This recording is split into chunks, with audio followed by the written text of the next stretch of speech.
فرمایا کہ اگر کوئی برائی دیکھے، حالات خراب ہو رہے ہوں، کوئی غلط کام کر رہا ہے، تو جس میں جتنی طاقت ہے اس نے اتنا ہی روکنا ہے نا۔ جس کے پاس ڈنڈا ہے وہ ڈنڈے سے روکے گا، جس کے پاس زبان ہے وہ زبان سے روکے گا، جس کے پاس کچھ نہیں ہے کم از کم دل میں تو برا جانے نا۔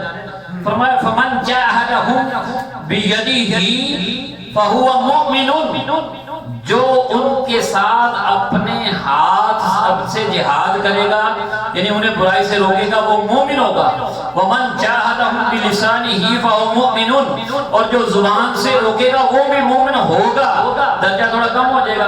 ومن جاہدہم بقلبہ فہو مؤمن، جو دل سے اس کو کوشش کرے گا، اس کو برا مانے گا، چلو تمنا ہی کرے گا، اللہ سے دعائی کرے گا، یا اللہ اے برائی والے سے بچ جائے ہم، اور اس کو برا ہی سمجھے گا، فرمایا وہ بھی مومن ہوگا۔ لیکن اس کے بعد کیا فرمایا؟ وَلَيْسَ وَرَاءَ ذَلِكَ مِنَ الْإِيمَانِ حَبَّةُ خَرْدَلٍ، اور اس کے علاوہ نہ ہونا، کیونکہ اس کے علاوہ پھر ایمان ایک رائی کے دانے برابر نہیں رہے۔